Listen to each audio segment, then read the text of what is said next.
The first guest of the evening is truly a poet. He's an artist. He is a friend and an inspiration to anyone who I think who has ever played the guitar or tried to write poetry. Would you please welcome Gordon Lightfoot?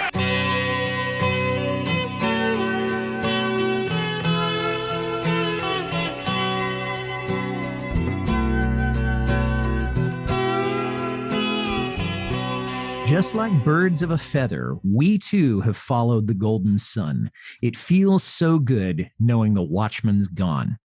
This is Carefree Highway Revisited, the show that celebrates the work of Gordon Lightfoot song by song, a proud member of the That's Not Canon podcast network. I'm your host, Mike Messner, and along with me today is a fellow Lightfoot fan from Cleveland, Ohio, Quentin Paul Kuntz. Quentin, welcome to Carefree Highway Revisited. Very glad to be here. How did you first get into Gordon Lightfoot's music? Well, I knew his early hits, probably like most people, through Peter, Paul, and Mary, who had huge hits with 3 of his songs, I believe, and some other people. But it's a great story. I was sitting in a coffee house in South Haven, Michigan, which is on Lake Michigan, and we were supposed to go on a sailing trip, and we got rained out. So we're in the coffee house, and over the speakers came Canadian Railroad Trilogy, and it completely blew me away. I never heard a song like that. That was, 12-string, acoustic, and long. That hooked me. That was the hook, that tune. And that's, an epic song. And I use the word epic advisedly because it really does have, strains of Greek epic stuff in it. What do you like about Lightfoot's music generally? Without question, the lyrics. Obviously, he's a great songwriter. And remember, he does not collaborate with anyone. He does some covers. He's had offers for decades. People say, let's write a song together. He doesn't write a song that I know of with anybody else. But it's his lyrics. I consider him not only a great songwriter and a performer, but actually a tremendous poet. He really does have that gift. And the fact that you can fit things as poetic into the forms that he manages, that is exceptionally talented of him. Now, you have kind of reached a pinnacle in terms of seeing Lightfoot live recently, have you not? Yes. Last Saturday in Akron, Ohio, I attended my 100th Gordon Lightfoot concert. That many. Wow. How was the show? Fantastic. And guess what song he played first as we were getting in our seats? I would say either Canadian Railroad Trilogy or the one we're going to be talking about today, The Watchman's Gone. The latter. All right. And we will talk more about that at some length. Now, you said in Akron. Now, is that where you've seen most of the shows, or have they been all over the place? I've seen Mr. Lightfoot in 17 states, 2 provinces, and also in England. Oh, wow. Now, the venue where you saw it in Akron, was that about the average size for a Lightfoot show? Very much so. It's called the Goodyear Hall. I have seen him at festivals. He doesn't do those much anymore, probably none because they're outside, but I've seen him at festivals with 10,000 people. But, he just traditionally plays like auditoriums, of course, in a proscenium stage setup. But I've probably seen him outside of the 100 concerts, maybe 10 at various festivals, mainly in Michigan. And that's where I met him. But I've seen him in Toronto 3 times at Massey Hall, which everyone should see Massey Hall if you can. It's historic. It's beautiful. Well, and it's just reopened after a couple of years of renovation. Now, correct. Is that like the ultimate place to see Lightfoot, or is there one place that stands out to you as being like the ideal venue? Maybe it's Massey Hall, maybe it's someplace else. Well, Massey is interesting because he's playing to his hometown crowd. And I've been going backstage for 40 some years because Gordon and I became friends, and that's a whole cool story. But I got back there one year, I'd say it was in the mid 80s. And all these relatives and friends of his from his hometown, other people were like, they were like surrounding him. And I remember him yelling to his handlers saying, I'm out of here. He didn't want to talk to 50 people.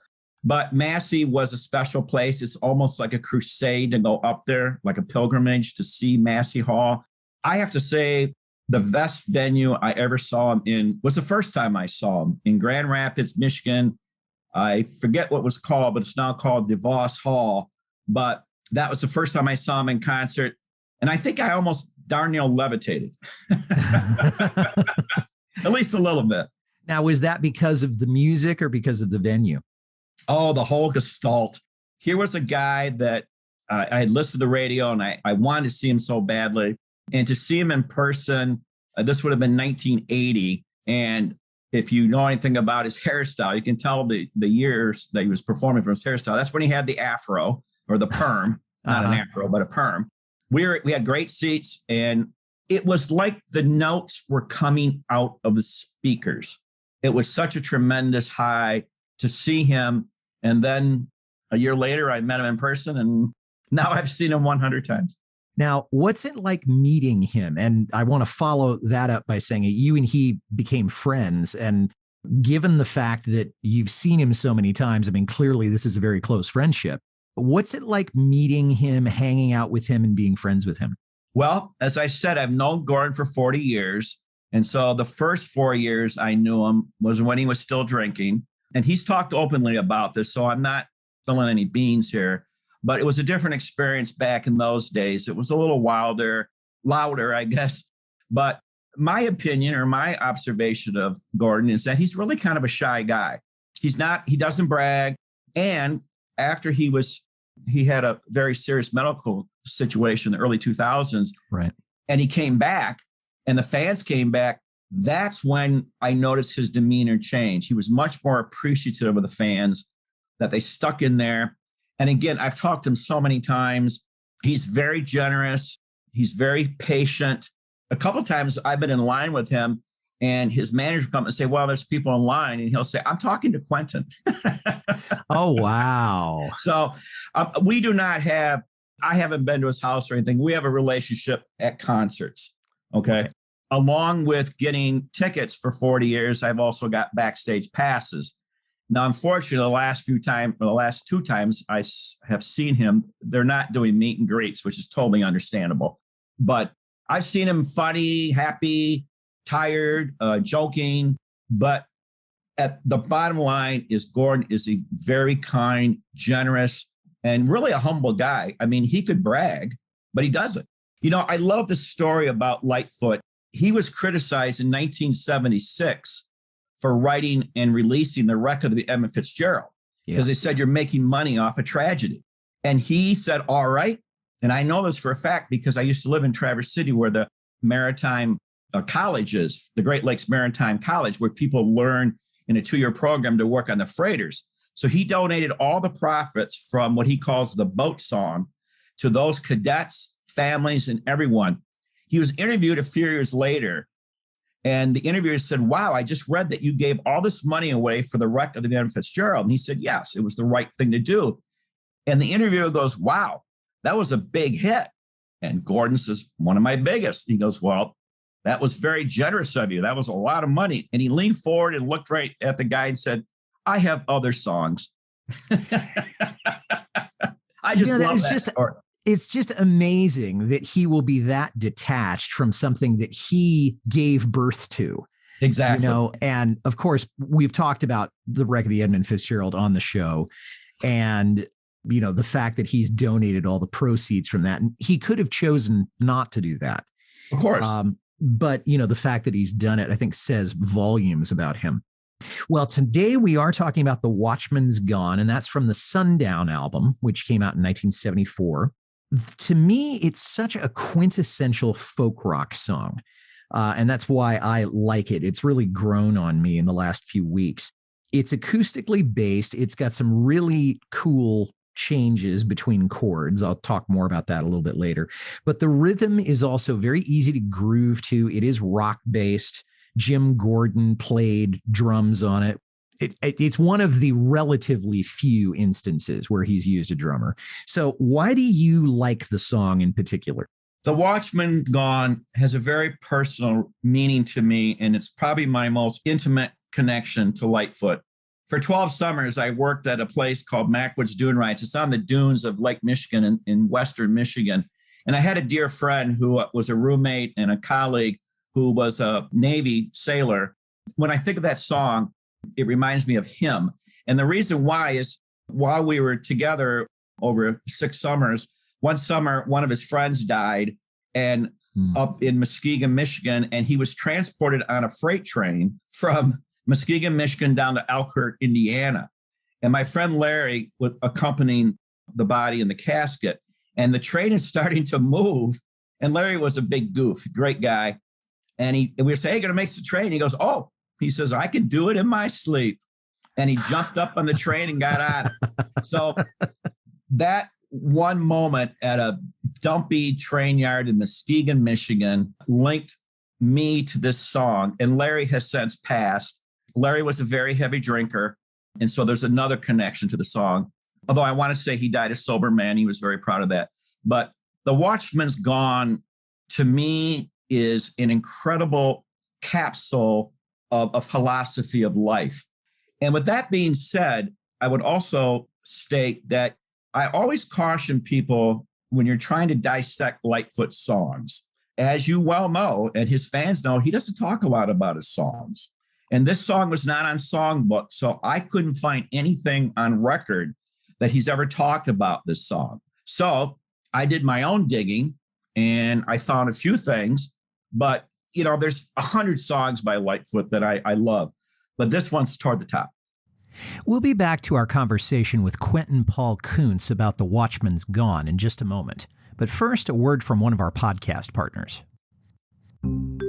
Have you ever taken a great high school history class? If you have, then you'd probably agree that the one thing that made it so enjoyable was your teacher. And understandably so. At their best, history teachers are vibrant storytellers, leading you on a gripping, fun, fantastic learning journey. But sadly, we know it can be pretty difficult to continue that journey after graduation, with no one there to be your entertaining tour guide through the world of dense, obscure historical research. Fortunately, 20-Minute History is here to help with that. It's the new podcast that aims to be your very own high school history teacher for everything you didn't learn in high school. Come join us as we explore commonly unknown histories in our informative, engaging, and amusing 20-minute episodes. It's 20-Minute History, out now on all your podcasting platforms. There's a lot to be said about this song, and when we look at the lyrics, and I wasn't able to find a whole lot where he had gone on record either. And we are going to be dissecting it a little bit together. Let me ask you this. It's obviously a song that means a whole lot to you and is very close to your heart. Is there a particular setting for you where you would want to listen to it more than others? I mean, a time of day or an activity, or could you listen to it at any time in any place? Well, I could, but my preference, which I have done after Larry passed, I went to his grave. Wow. And I sat staring at the moon. Oh, wow. And I had been on the town. So there's a setting there where life is imitating art. Yep. And that's why I was thrilled that you said I could pick this song. I was glad nobody had done it. I'm an emotional guy. I wear my heart on my sleeve, and I'm a writer. I consider myself a wordsmith. And that song and that setting, I'll never forget it. And the moon did rise, and I did take a rose with me. That was very smart, or maybe just coincidental, but yeah, very cool. No, I was going to say it was very smart. Mm-hmm. This is one of the few Lightfoot songs for me that I can listen to at any time, at any place, doing anything at all. Whereas other songs, like Don Quixote, I have to be driving through the countryside or through the redwoods up in Northern California. Oh, wow. This is an example. Okay. But, with this, I could listen to it anywhere. Relatively rare for me because I've have so many feelings about so many songs, and they hit me at a particular time, kind of like you said with Larry and that whole situation. Some people have said that they've talked to Gordon about the song and he just won't release any sort of details on the genesis of it. The only theory that I've come out with that have some sort of fiber to it is that someone said that the song was about the movie Emperor of the North, which came out prior to the Sundown album, and it had Ernest Borgnine and Lee Marvin in it. And I've never seen the movie, so I can't really comment on that. But there was a rumor that Gord was being considered to write the soundtrack of the movie. So I'm wondering, do you know the film? Do you know anything about that rumor? I've seen the film. Interesting enough, it's under two titles, Emperor of the North and Emperor of the North Pole, which was the first title, but they had to change it because of a copyright thing over a Christmas toy or something. But Okay. I've seen the movie. It's brutal. It's a violent movie. And yes, I think there's credence to that because if you remember, shortly after that movie, Lightfoot was in a movie. I forget the name of it. I've seen it. Tracy something, but I can't think of the title. But anyway, it is true that Gordon has written several songs that were considered for movies, but I don't think any of them ever been in them. But that's what I've heard. The other thing that I think you want to think about this song is that there's a long, long tradition in folklore and folk music about riding the rails. Yes. And Merrill Haggard wrote tons of song about this and used to brag that he took a train from Oklahoma to Alaska. And as you know, I would encourage you to see the movie. It's actually a pretty good movie. But the train companies hired watchmen to kick the bums, the hobos off who were trying to ride for free. Right. Now, for many years now, they have sensors on the trains, and it's almost impossible to get on it without getting caught. In the movie Into the Wild, the main character there, which is based on a true story, the author talks about riding the rails and getting beat up pretty good by watchmen. So there's this long tradition of riding the rails, and you write about the movie. And of course, you know, songs about trains are incredible, and Gordon has several, plus Steve Goodman's City of New Orleans. Yeah. And I believe it's Gordon that invented the term and ribbons of steel, or coining the phrase ribbons of steel. Although I've heard it in other songs, but I believe in one of his songs, he uses that phrase. So I think between those two things, the movie and the tradition of riding the rails to get a free ride, I think that's quite a bit for a foundation for this tune. Well, yeah, that's a huge foundation. I mean, that's practically half a building, not just the foundation. So let's start talking about the lyrics a little bit. Just like birds of a feather, we too have followed the golden sun. It feels so good knowing the watchman's gone. Now, at this point, we don't really know who Lightfoot is singing to. It may be his brother, or it may be just a companion. Following the sun means that they're headed west, but if you're like a bird of a feather, then the rhyme is birds of a feather, they migrate together. So they may be going south for the winter. But then, of course, that brings up the whole idea, who or what is the watchman? Now, you talked about the historical reference, okay, and we hear about this a lot during the Great Depression, where hobos are hopping trains. They can't stand the fact that they've lost their jobs, so they're hopping trains to get away from the cities and just pick up whatever odd jobs that they could. My own thinking about who or what the watchman is that it's Father Time or some other force that reminds you of your mortality. And I think about the watchman, a man with a watch saying, okay, your time is up, or, you know, you're going to be brought back down to earth and something. Some people have said that the watchman is God. Some people have said the watchman is death. Some people have said the watchman is the devil, but Lightfoot, as you know, doesn't do a lot of metaphysical writing. So I'm wondering if you have any ideas, who is the watchman, according to Quentin? I think the watchman is administration, the government, anybody in charge. And because the line starts out to follow the golden sun, right? Well, to follow the golden sun is a lifestyle. You know, surfers go all around the world to find the perfect wave. People who follow the golden sun are usually not practical people.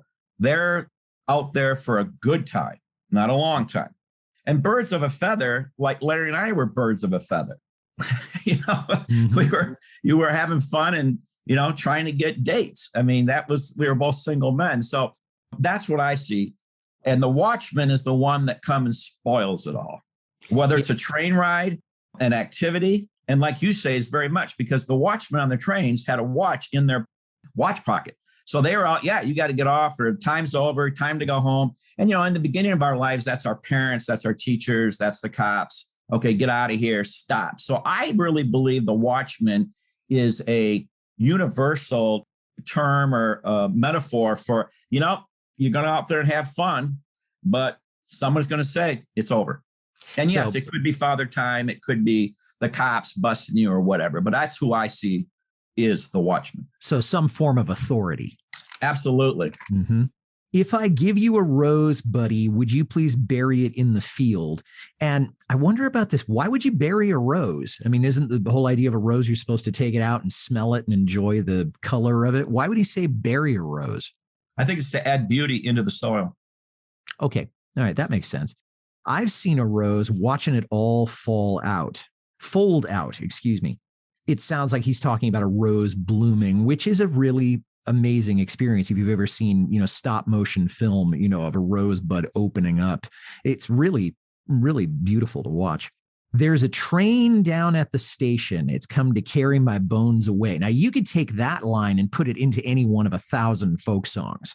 Right. And as you say, Lightfoot has talked about Canadian Railroad Trilogy and Steel Rail Blues and probably a couple of others that I've forgotten here. But it sounds like he's not literally talking about hobos or bums. He's talking about some enjoyable experience. Maybe he's talking about life being the train. What do you think? Well, two things. First off, the rosebud, I think, is a metaphor for a person's life. A rosebud starts out very tight. And when you watch somebody else's life, you're witness to another person's time on this planet. It is, I think, a beautiful metaphor to say, I've watched a rose all fold out. Just like I saw my friend Larry's life in close empirical detail because I was a witness to it. I think that's what the metaphor is. And the train, I think you can say anything about the train and relate it to so many things because, of course, again, as we already talked about, the relationship between trains and folk music. Plus, trains are huge in Canada, more so than they are here. I think Gordon likes the train references. And as you know, there's been many photos of him on train tracks. And of course, in the early morning rain, he talks about you can't jump a jet plane like you can a train and all that stuff, a freight train. So the train fits in perfectly in this song, I think. Well, it's certainly a theme that he comes back to, and it's something that undercuts pretty much every 20th century folk, well, not every, but a whole lot of 20th century folk songs. 2 inches on, 21 coaches long, end to end, 21 coaches bend. Do you think there's any significance in the fact that he's naming the number of engines or the number of coaches, or is that just to fill out the song? The only thing I can say to that is you'd probably have to ask him. Yeah, he's not talking. Exactly. But, in prepping for this, I kind of knocked myself out trying to figure, okay, 21. I did some numerology analysis and looked them up. I couldn't come up with anything. And, I will give you one hint or one glimpse into Lightfoot. The Edmund Fitzgerald was not fully loaded for Cleveland. It was not fully loaded for Detroit. Correct. But he couldn't find a word to rhyme with Detroit, so he picked Cleveland.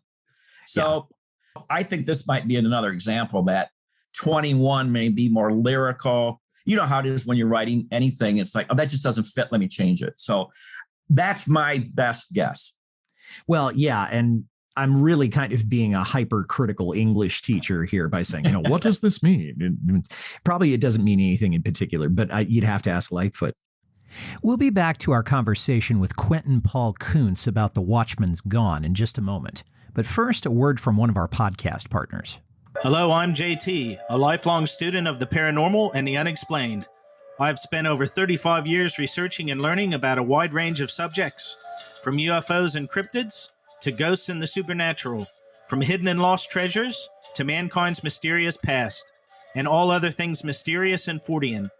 Each week, I'll bring you some relevant and interesting articles in this genre, as well as a different topic. Some you may be familiar with, but many you most likely will never have known existed. So sit back, relax, and enjoy the ride, and let me be your tour guide as we explore the unexplained on the Paranormal Sun. The Watchman's out kicking the bums about. Now, that's what railroad watchmen are supposed to do. That's their job. That's what they get paid for, is to get the bums or the hobos off the trades because they've been riding the blinds without paying a fare. The only difference being that bums begged and hobos worked, but they were both, taking advantage of the train. If I wait for the right moment, you can bet I'll climb aboard unseen. So now Gord seems to be picturing himself as a hobo trying to get aboard a train while the watchman's not looking. What do you think? I think it means I can get away with something. Yeah, And he is like, trying to. again, either get on the train without paying, but you can't be seen. Okay. Mm-hmm. You got to get on the train without somebody seeing you. And then before they had the sensors, once you're on the train, you were probably good to go if once the train went going, or at least hopefully. But I think it just means, hey, like anything else, we don't want to get caught. And remember, I believe it's in The House You Live In, but one of the songs, he has a line I wrote down. It says, better take care when bending the law. He has a line in there, bending the law, like not breaking the law, but bending. And I see a correlation to this song because The Watchman's Gone is when you get to have fun. I mean, it's a classic, the cat's away, the mice will play. Yeah, I like the way that you filled that out. And that leads us into the next line. If I wait for the right moment, you can bet I'll climb aboard unseen. So the idea is, as you said, you have to get on board when the watchman's not looking. Okay. Otherwise, you're going to miss the train, which could mean you missed the good times, you missed life, you missed some amazing experience because you were trying to play by the rules too much. But the idea of getting away with something is really present in this part of the song. The watchman's out kicking the bums about. The watchman's out kicking your dreams about. So now the watchman is kicking people's dreams. He's a spoiler of people's ambitions. And he's somebody who's, bringing them down to earth in such a way that their dreams are shattered. And yet, as we know, the song continues because Lightfoot's not going to be denied, his experience and making his dream come true. As I leave you in the sunset, got one more nothing I'd like to say. You don't know me, a son of the sea am I. And I thought to myself, is he been lying to this person this whole time? That he's representing himself to be something that he isn't, that he belongs on the sea and not on the land. And if he's a son of the sea, why is he riding a train? Because not too many trains on the ocean. I see it as sailors are gone so much. They're gone from their families and friends. And they're, the whole purpose of being a sailor is to be on a boat. So when a person comes back from a career in the Navy or as a civilian employee on a boat, a seaman, a sailor, whatever, there's a lot of stuff that sailors do that you will never know. And I think that's what the line's about. You don't know me because I've been a son of a sailor. I've been on the sea. You haven't seen me. And I love the line where he says, I've got one more nothing to say. Yeah. In other words, at this point with his friend dead, that's it. I got one more nothing to say, meaning it doesn't mean anything anymore, but it was maybe meant something at that time. So you think he might be talking to someone who has passed away? I do. Okay. That would make sense, certainly. One ironic thing, Gordon's middle name is Meredith, and the name Meredith means protector of the sea. It does. So that may have been something he just put in for artistic license or to literally put his signature on the song. And I want to give everyone a hint. Do not call him Meredith. Oh, he doesn't care for that. He doesn't care for that name. No, I don't imagine. Well, I think it's a bit of a mouthful. Yeah. The other thing about Gordon real quick is there a lot of people or some people thought that was a made up name. No, that's his real name. Yes, that is his actual real name. As I say to you, my brother, if you live to follow the golden sun, you better beware, knowing the watchman's always there. Okay, so the watchman, Father Time, God, the devil, some asshole who's trying to spoil your fun and rain on your parade. He's always going to be there to steal your dreams or put a damper on them. This is where the song goes back to the beginning. We are birds of a feather. We follow the golden sun, but that comes at a cost. You're not like a traditional person. You're not an 8 to 5 person. You're probably not sitting at home with slippers on your feet in front of the fire, right? You're out doing things, having fun. But if you are going to follow the golden sun, it comes at a cost. So there's a lack of stability. So you trade stability for adventure. Absolutely. If you think about Western culture, and many artists have talked about this, one side of the American personality is roots, home, raised in a family. The other part of the American spirit is wanderlust. mainly guys, they're always bugging out, joining something, taking off. And solitude versus community. And I think Gordon's talking about, and he certainly had a lot of good times in his life. If you go out following the golden sun and you want to have a good time, it's a trade-off. I guess that's the better way to say it. It's a trade-off. Well, you talk about this thing in the American experience and the fact that you have Western migration for all of those years, and that in 1894 or 93 or somewhere about that, Frederick Jackson Turner said the frontier's gone. And now what's going to happen to America? Because our identity has been so formed by moving west, and now we've gone as far as we can. I don't know if it's true in the Canadian experience so much, but it's certainly something that, is worth commenting on. If you find me feeding daisies, please turn my face up to the sky and leave me be watching the moon roll by. Well, feeding daisies is a metaphor for being dead. So he wants to be left with his face to the sky instead of pointed in one geographical direction or another. I mean, at the end of Robin Hood, when Robin Hood is dying, he tells Little John, lay me with my face toward the east. Yeah. And Lightfoot saying, no, I want to be facing straight up, so that I can look at the moon. Yeah. Now, of course, he's dead, at that point. So on one level, it doesn't really matter because he won't really be able to see anything except in some spiritual way. But it's symbolic for his desire to enjoy nature and to enjoy the passage of time. I totally agree because, again, Lightfoot does a great job with kind of toward the end of the song, wrapping everything up. And this is another one where, the way I'm going to be in eternity in the ground is the same way I lived my life. Even in death, I'm going to follow the golden sun or the silver moon. Beautifully said. Hey, that's great. Whatever I was, it was all because I've been on the town washing the bullshit down. And he's been partying and enjoying life as long as he could. Of course, he writes this when he's still in his party years. This is long before he gets sober. Washing the bullshit down with liquor, and the bullshit being the necessities of life, the necessaries of life, or the stuff he's been forced to do. The idea is suck it up. So he's going to at least follow that up with a couple of shots of good bourbon. The spoonful of sugar makes the medicine go down, right? Well, you have a correction there. It would not be bourbon. It'd be Canadian whiskey. I stand corrected.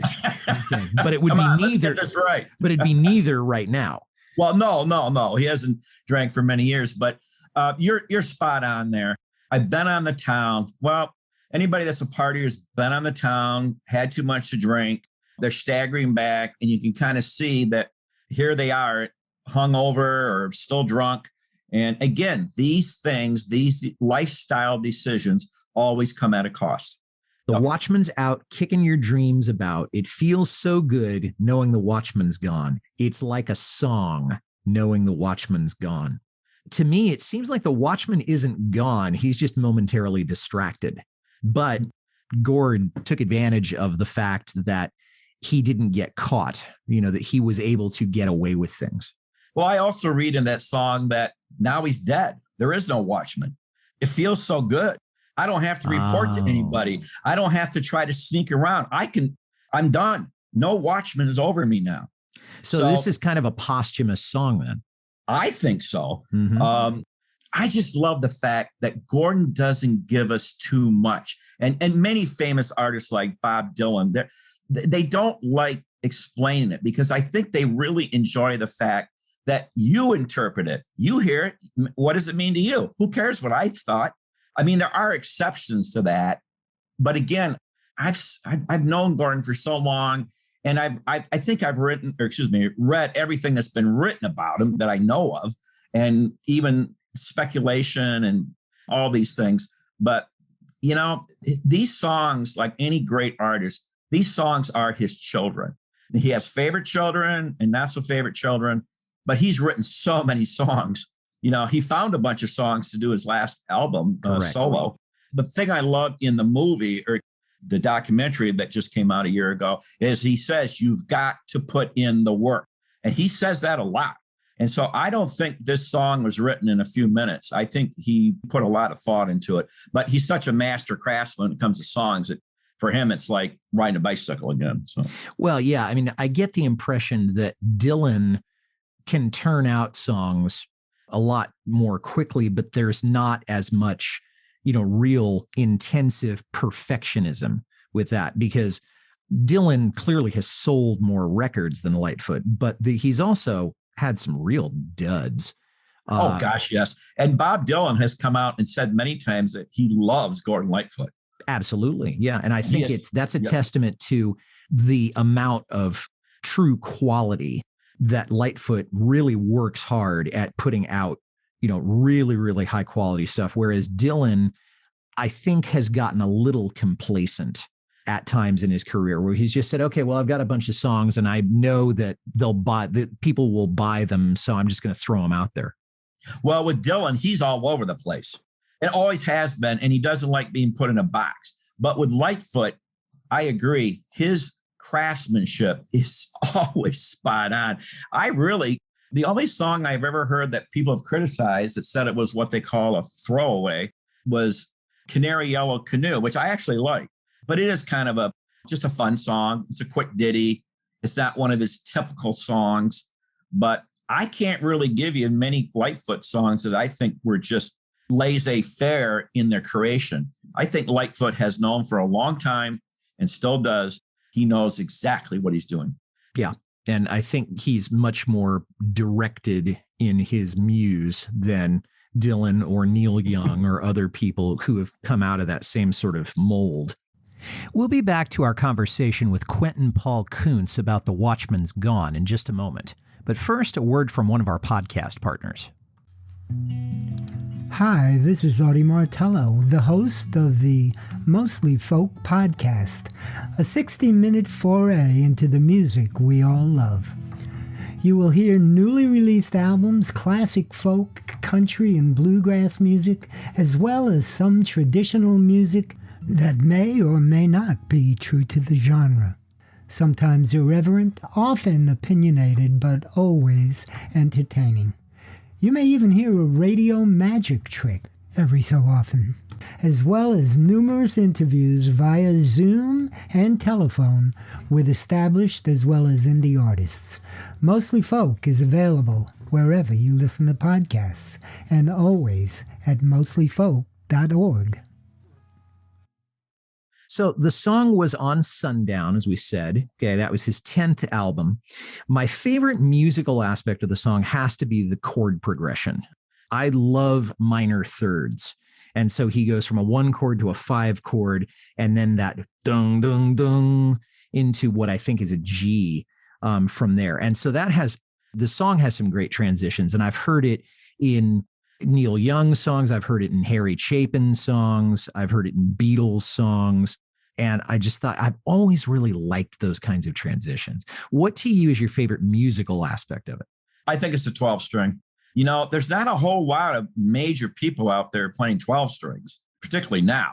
And of course, for many years now, they can recreate those songs on some type of keyboard, some type of electronic keyboard. Not the way you can an acoustic 12 string. Lightfoot used to have a steel pedal guitars, Pee-wee, in there for many years. Yeah. And that's been replaced for many years, decades now, with Mike Hefferman and keyboards. But I agree with you. The chord progression is quite complicated in the song, but I think it's a 12 string. The first few notes of the song is the guitar. And I think it sets the whole tone for the entire song. You talked about people not using 12 strings, and it is, to be fair, it's a complicated instrument in that it produces so much sound, and you've got to be really careful the way you tune it. You have to be very meticulous, because now you've got twice as many strings you have to take care of, and they're in octaves, 4 out of the 6 sets. So you get one of those wrong and you've blown it.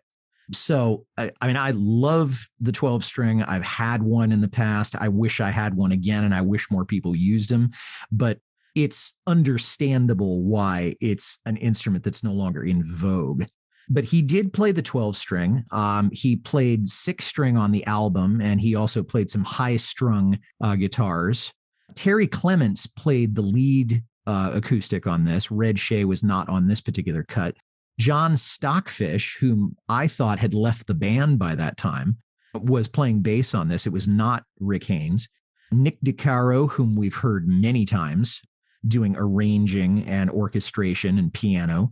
Jim Gordon playing drums, as I said. And then Milt Holland played percussion on this. And I don't hear any congas on this particular song. Well, there might have been way down in the mix, but he also appears on the record. The song has been played at last count 600 times in concert, not counting the ones that happened since I did my research for this. The first one was in October of 1974. So that's during the time that he is promoting the Sundown album. And then he said he played it in Akron. The time before that was sort of on record, he played it on April 22nd of this year. So it's certainly one that he's bringing out. And he's probably continuing to play it on many of the shows on the tour. Now, Quentin, I guess what I wanted to know is this a song that's been sort of a standard? Has he played it more times than not in the 100 times that you've seen him? Yes. Years will go by with a Lightfoot tour and you won't hear any one song. I mean, there'll be several songs you won't hear. Then all of a sudden they're back in. I mean, I bet the 30 first concerts I went to, he closed with Old Dan Records. That what you knew. I would turn to whoever I'd take in the concert, and they say, "Well, this is our last song." I said, "It's going to be Old Dan Records," and it was. And then all of a sudden, that song is gone. At least I haven't heard it for probably in the last 10 years. At least not as the closer. But I don't think I heard this in the beginning. But since my relationship with Larry and this song means so much, starting in probably 86, 84, somewhere in there. Of course, I always perk up when I hear it. This song, I think, is very close to Seven Island Suite, which are pretty complicated songs. And they're both on the same album, but he doesn't play them real often. But I have heard Watchman's Gone more probably in the last 10 years than I did in the first 30. That brings up an interesting question. The Sundown album had two big singles on it, the title track and Carefree Highway. But this almost sounds like it could have been a single also. And I'm wondering if you have an angle on this. Why do you think the company was, I don't know if that was Reprise or UA or whoever his label was at that particular time, but why do you think they didn't put this one out as a single too? Because they don't know what they're doing. All right, that's a good answer. To me, I mean, this seems like it could have been a hit in and of itself, but it was not released as a single. The album, of course, went to #1 in Canada, #1 in the US, number 13 in Australia. For some reason I cannot understand, it did not chart in the UK at all. And the song itself has been re-recorded by 3 different artists that I know of, one of whom is John McLaughlin, who I've had on the show and I'd like to have back again.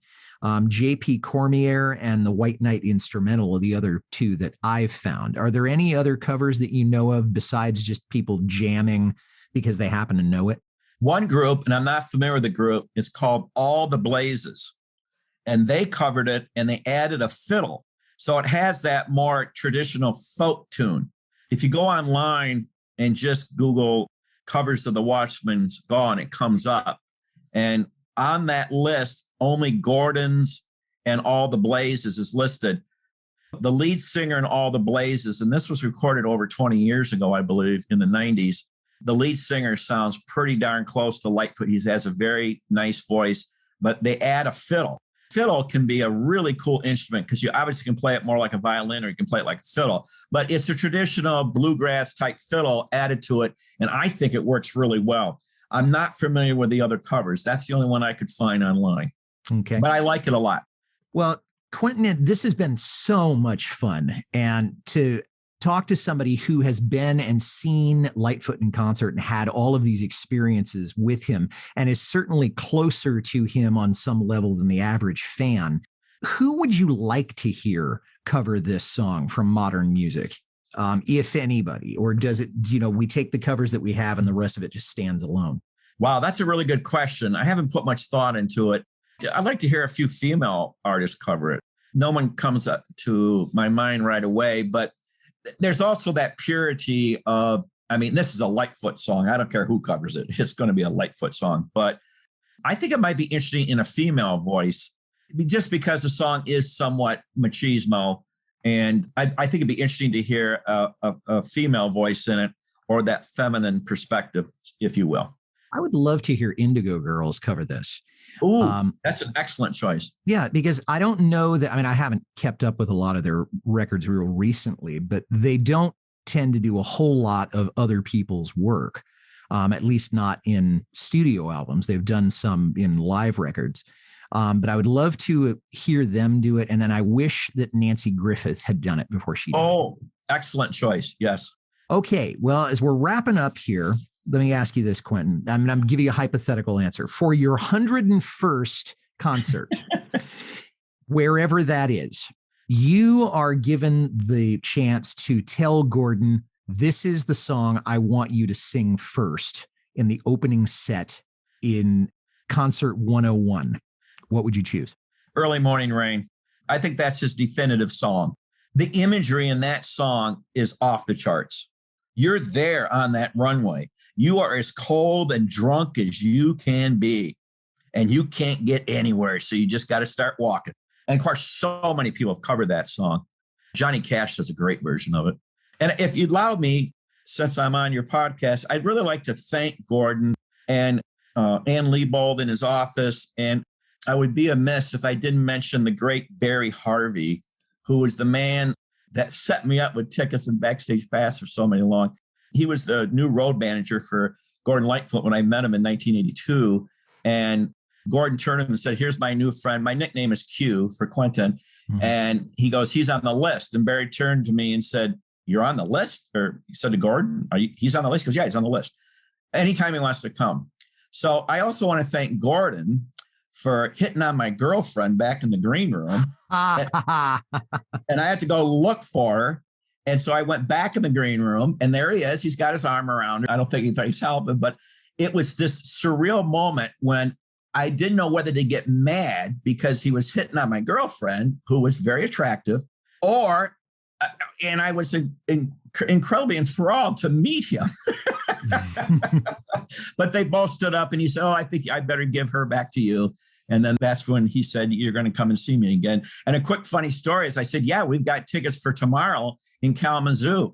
And he goes, no, we're in Grand Rapids. And then he turned and goes, whatever, wherever. That was back when he was doing 200 shows a year. Quentin, thank you so much for taking the time today. This has been a lot of fun, and I'd love to have you back on the show sometime.